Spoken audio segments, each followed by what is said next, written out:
Assalamualaikum warahmatullahi wabarakatuh. Prof hadir kembali dengan kisah You Legend, si anak SMA mantan tentara bayaran. Bagi teman-teman yang baru saja bergabung, silakan ke halaman utama channel untuk melihat playlist You Legend dari episode pertama. Jadi, langsung saja siapkan bantal, mulai rebahan, dan simak kisahnya. Choi Gosung kembali masuk setelah menelepon anak buahnya. Dia menggerutu karena bocah itu tidak mengangkat panggilannya. Ketua Cha tidak terlalu mempermasalahkannya, lalu bertanya apa bisnis itu sebuah fight club. Gosung mengiyakan. Bisnisnya berjalan lebih baik dari perkiraan. Bahkan pihak luar negeri juga ikut meniru dan mulai menjalankan bisnis yang sama. Skalanya semakin besar, membuat bisnisnya sangat layak untuk diinvestasikan. Tapi, ketua tidak paham, bisnis sebagus itu seharusnya mereka berdua saja yang menjalankannya. Kenapa harus mengajak dirinya? Choi Gosung tersenyum memperlihatkan gigi emasnya. Berkata bahwa mereka bersyukur karena ketua Cha sudah memaafkan atas semua yang telah terjadi dulu. Mereka juga tahu cara berterima kasih. Dia bermaksud untuk mengajak ketua Cha menjalankan bisnis yang bagus bersama-sama. Ketua berterima kasih karena sudah memikirkannya. Tapi dia tidak suka hal seperti itu. Lebih baik dia menjalankan bisnis yang sesuai dengan seleranya saja. Choi Gosung dan Bos Sengsu terdiam. Jika ketua berpikir seperti itu, mereka juga tidak bisa memaksa. Alangkah baiknya kalau ketua bisa melihatnya secara langsung. Sangat disayangkan. Ketua lalu menuangkan bir untuk Gosung dan Bos Sengsu, mengharapkan kesuksesan bisnis mereka. Tiba-tiba ponsel ketua berdering. Si bocah SMA meneleponnya. Setelah mengangkat, ketua bertanya ada apa. Terkadang dia merasa gugup kalau si bocah SMA meneleponnya. Legend lalu memberikan sesuatu. Ketua heran, bagaimana bisa Legend mengetahui tentang Fight Club? Setelah penjelasan lebih lanjut, ketua mengangguk. Sepertinya dia bisa segera membereskan masalah itu. Tidak perlu mengkhawatirkannya lagi. Setelah ditutup, dia menatap kedua koleganya dan bertanya, apa bisnis mereka melibatkan para pelajar? Gosung mengiyakan, memang anak-anak yang pertama kali memulainya adalah para pelajar. Karena itu, para atlet yang mengikuti pertandingan juga tidak terlepas dari anak-anak. Tapi, mereka akan segera lulus dan semua atlet juga akan memasuki usia legal. Jadi, tidak akan ada masalah. Ketua Cha lalu berkata, sepertinya anak-anak itu mengusik orang yang salah. Gosung panik mendengarnya. Apa maksud ketua? Ketua Cha menjawab dengan serius. Mereka sudah melihatnya kan, seorang anak yang seperti monster. Seketika, mereka berdua mengingat kenangan paling menyakitkan. Saat seluruh anggota geng Gosung dan Sengsu dibantai oleh seorang bocah SMA. Wajah mereka berubah pucat, bertanya-tanya, kenapa anak-anak mengusik iblis itu? Mereka berdua segera bangkit, bergegas pergi sambil berteriak menyuruh bawahannya pergi ke tempat pertandingan untuk menyeret Sinil sekarang juga. Kalau bocah itu tidak ada di sana, dia menyuruh anak-anak lain pergi untuk menggeledah rumahnya atau tempat yang mungkin didatanginya. Mereka juga harus menghubungi teman-teman si bajingan yang bekerja bersama. Ketua dengan tenang menatap semua keributan. Setelah masalah dengan Sinil diselesaikan, Hyuk-jin memberitahu adiknya kalau semuanya sudah berakhir. Dia tidak perlu cemas lagi. Hyuk-jun tak percaya kakaknya tidak tahu apapun tentang bisnis itu. Semua tidak akan berakhir hanya dengan Sinil seorang. Di belakangnya masih ada. Hyuk-jin kemudian menyela, berkata dia sudah tahu. Temannya ikut membantu membereskan masalah itu. Hyuk-jung kaget mendengarnya. Masih tidak percaya masalahnya sudah berakhir. Sekilas, Hyuk-jin teringat saat Sinil mengancam dia dan temannya. Hyuk-jin berterima kasih atas bantuan temannya. Namun mulai sekarang, dia akan mengurus semuanya sendiri. Lejin mengatakan dia akan ikut mencari tahu. Hyuk-jin ingin menolak, tapi masalah itu tidak bisa diselesaikan seorang diri, dan dia akan membereskannya. Kebetulan, dia kenal seseorang yang bisa ditanyai. Seokju juga berkata akan ikut membantu. Lejin kemudian menelepon ketua Cha. Sementara itu, Sinil tertawa keras. Omong kosong apa yang para idiot itu bicarakan? Apa mereka kira semua ini hanya permainan anak-anak? Namun, sesaat kemudian, Lejin memberitahu kalau semuanya akan segera selesai. Hyuk-jin dan yang lain hanya bisa menatap teman mereka keheranan. Hyuk-jin lalu bertanya, kenapa tidak memberitahunya? Hyuk-jung memalingkan wajahnya, berkata bahwa dia bukan anak kecil. Bagaimana bisa menceritakan semua itu pada kakaknya? Tapi dia kemudian berterima kasih dengan malu-malu. Hyuk-jin kembali bertanya, katanya Hyuk-jung melakukan semua itu karena teman-temannya. Tapi kenapa tidak ada satupun orang yang menjenguknya? Adiknya membalas, dia tidak memberitahu temannya sejak awal. Dan biasanya temannya tidak seperti teman kakaknya. Hyuk-jin kembali mengingat kenangan bersama temannya, lalu membenarkan perkataan adiknya. Hyuk-jung jadi kesal dengan jawaban itu. Tiba-tiba, pintu ruangan itu diketuk. Di pintu masuk, terlihat dua anak SMA yang ragu untuk masuk. Hyuk-jung heran melihat dua temannya.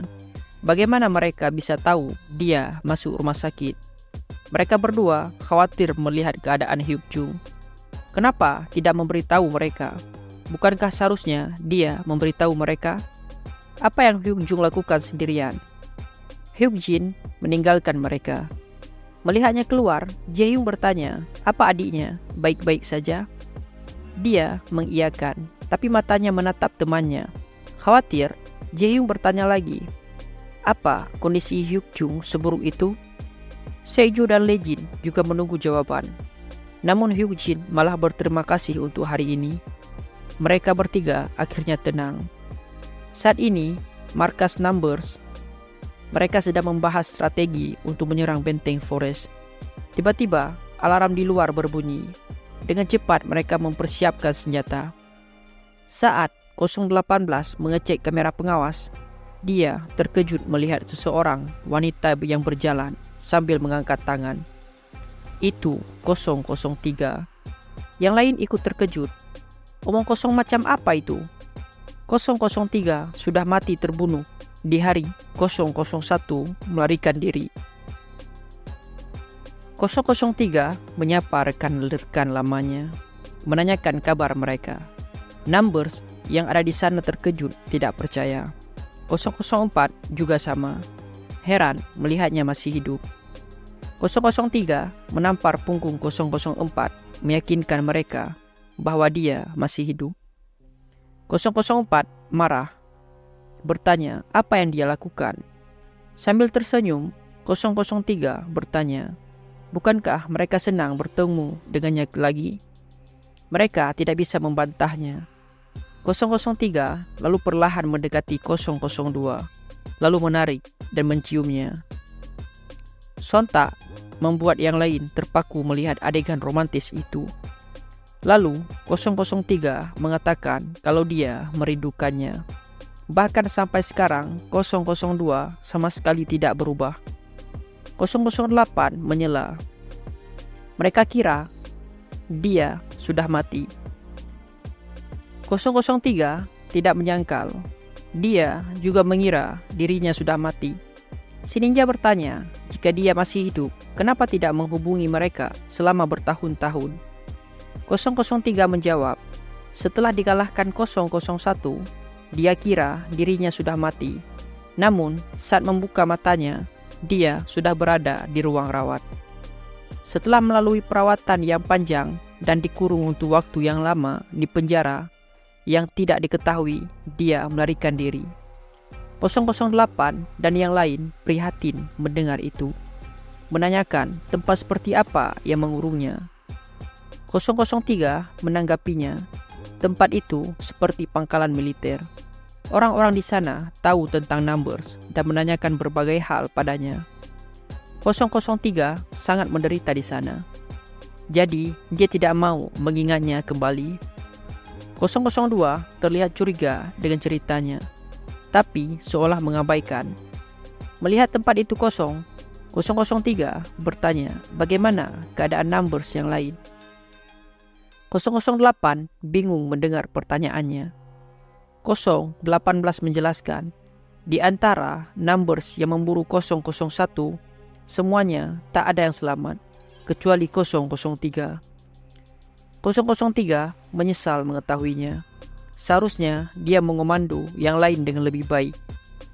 018 melanjutkan, kemudian karena pengkhianatan 001, game membagi Numbers yang masih hidup dan memberi misi secara terpisah dengan alasan tidak bisa mempercayai Numbers lagi.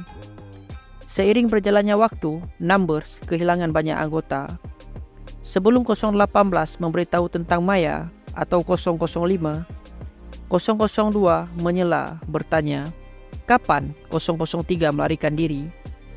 Karena tak ada respon, dia memaksa gadis itu menjawabnya. Saat 003 menjawab 3 tahun lalu, mereka semua, kecuali 002, terdiam. Jadi, dia tidak menghubungi satupun Numbers selama 3 tahun ini. 003 mengatakan yang sejujurnya, dia tidak ingin kembali menjadi Numbers. Jawaban itu membuat yang lain emosi. 003 menjelaskan, kalau dia kembali ke camp pasti harus mematuhi perintah Mad Dog lagi. Tidak peduli apa yang dirinya pikirkan, bukankah selama ini mereka seperti itu? Jika saja dia tidak mendengar kabar bahwa Numbers yang tersisa benar-benar pisah dengan camp, dia tidak akan mencari mereka. 002 merespon, rupanya dia sudah mengetahui situasi Numbers. Jadi, apa alasannya kembali sekarang? 003 sudah mengatakan alasannya tadi. 002 membalas, dia tidak perlu mengatakan bahwa dia merindukan 002. Akhirnya, 003 mengeluarkan senyum liciknya, memberitahu jika dia ingin merekrut para Numbers. Lagi-lagi, 008 dan yang lain kaget mendengarnya. 003 ingin membuat PMC atau Private Military Company miliknya sendiri. Sekarang dia punya backingan yang hebat. Tidak seperti sebelumnya, mereka akan punya cukup bantuan. Ditambah dengan kemampuan yang hebat, mereka benar-benar bisa menguasai bidang itu. Para Numbers mulai ragu, namun 002 tiba-tiba mengusir 003, menganggapnya sebagai seorang pengkhianat. 003 ingin membantah, namun kata-katanya dipotong. Apapun alasannya, dia sudah meninggalkan Numbers. Gara-gara ditangkap, dia tidak muncul di hadapan Numbers sampai sekarang. Dan setelah mendengar kabar bahwa Numbers sudah pisah dengan camp, dia muncul kembali. Jika ini di masa lalu, 003 sudah dieksekusi di tempat. 004 dan 008 membela, mengatakan kalau tidak perlu sekasar itu. Tapi 003 membenarkan perkataan itu. Dia sudah meninggalkan Numbers dan tidak kembali.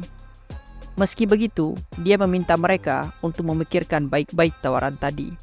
Sudah seharusnya mereka juga menetap di suatu tempat dan hidup dengan aman tanpa perlu berkeliaran seperti sekarang. Dia kemudian pamit pergi. Sebelum melewati pintu, 002 memanggilnya kembali, mengatakan masih ada satu pertanyaan untuknya. Saat 003 memburu 001, bagaimana para Numbers yang dipimpinnya mati? Sambil menunjukkan ekspresi prihatin, 003 menjawab, mereka mati dengan teknik khas 001. Mereka dibunuh satu persatu. Mendengar jawaban itu, 002 jadi yakin orang yang dulu membunuh rekan-rekan mereka bukan 001, tapi 003. Dia menembak, namun 003 menghindar dan memberi serangan balasan, menembak semua anggota Numbers di sana. Karena tidak bisa lagi bernegosiasi, 003 menyuruh pasukan yang dibawanya masuk. Segera tempat itu ditembaki puluhan tentara bayaran yang sudah mengepung dari luar. Tepat setelah 003 memberi perintah, puluhan tentara segera melepaskan tembakan, menciptakan kilatan api yang menghancurkan kaca rumah tersebut. Di sisi lain, para Numbers berusaha mencari perlindungan, tetapi pergerakan mereka terhambat oleh tembakan musuh. Saat itu, 008 berkata bahwa dia masih tidak percaya salah satu Numbers akan mengkhianati mereka. Setelah beberapa saat, 003 memberi isyarat untuk menghentikan tembakan, lalu mencoba memprovokasi 002 dengan mengatakan bahwa dia terlalu percaya pada 001 meskipun 001 sudah mengkhianati Numbers. Apakah masuk akal jika dia berpikir bahwa 003 yang membunuh anggota Numbers? 003 melanjutkan bahwa tawarannya masih berlaku. Tadi orang-orangnya hanya bereaksi karena melihatnya diserang, jadi mereka masih punya kesempatan untuk berpikir ulang. 003 sungguh-sungguh ingin melakukan pekerjaan ini bersama rekan-rekan lamanya. Namun kata-katanya tidak bisa dipercaya. Para Numbers masih mengingat insiden di salah satu misi ketika 003 berjanji akan menerima musuh sebagai rekan jika mereka menyerah. Namun setelah itu, 003 tanpa ragu menghabisi semua musuh yang sudah tidak berdaya, sambil menertawakan mereka karena mempercayai ucapannya. Anggota lainnya hanya bisa terdiam menyaksikan itu. Sambil tersenyum, 003 berkata bahwa taktiknya bagus karena pihak mereka tidak mengalami kerugian. Kenapa harus susah payah jika ada cara yang lebih mudah, katanya. Setelah mengingat kenangan tersebut, 004 menggertakkan giginya, menyadari bahwa wanita itulah yang membunuh rekan-rekan mereka. 018 juga telah melihat dengan mata kepalanya sendiri berapa banyak orang yang mati karena tertipu oleh kata-kata manisnya. 008 dan 016 ikut marah, mempertanyakan apakah 003 berniat melakukan hal gila seperti itu pada para Numbers. 003 menghela napas. Dia sudah menduga bahwa ini akan terjadi.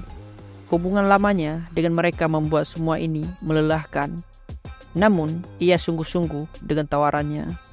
Itulah sebabnya dia datang mencari para Numbers. 004 yang sudah diliputi amarah membidik 003. Tetapi di luar terlalu banyak musuh. 003 kembali memberi isyarat. Kali ini, para musuh mengeluarkan RPG. 018 mulai panik melihatnya. Akhirnya, 002 mengambil kesimpulan, menyuruh mereka meledakkan tempat itu.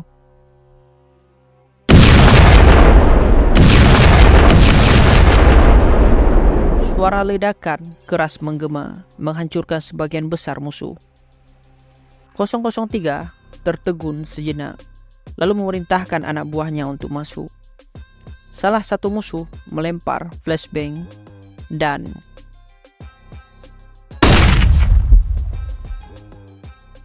suara ledakan kembali terdengar. Mereka segera menyerbu masuk, tetapi rumah itu kosong. Tidak ada jejak apapun di sana. 003 ikut masuk, menyisir setiap sudut, bertanya-tanya kemana para Numbers melarikan diri. Kemudian dia menyadari ada pintu tersembunyi di salah satu sudut. Bawahannya meminta izin untuk masuk, tetapi 003 melarang. Kerugian mereka akan sangat besar jika masuk begitu saja. Mereka harus mundur. Sementara itu, di Korea, Legend sedang melakukan rutinitas olahraganya ketika tiba-tiba ponselnya berdering. Saat diangkat, dia mendengar suara di seberang telepon yang memberitahunya bahwa 003 masih hidup. Legend terkejut. Bukankah semua Numbers yang mengajarnya sudah mati? 002 menjawab, itulah yang dia pikir selama ini, dan baru saja mengetahui bahwa 003 masih hidup. setelah dia muncul mencari para numbers belum lama ini. Dan satu hal lagi, pembunuh para numbers yang mengejar 001 adalah 003. Legend terkejut. Apa sebenarnya yang terjadi?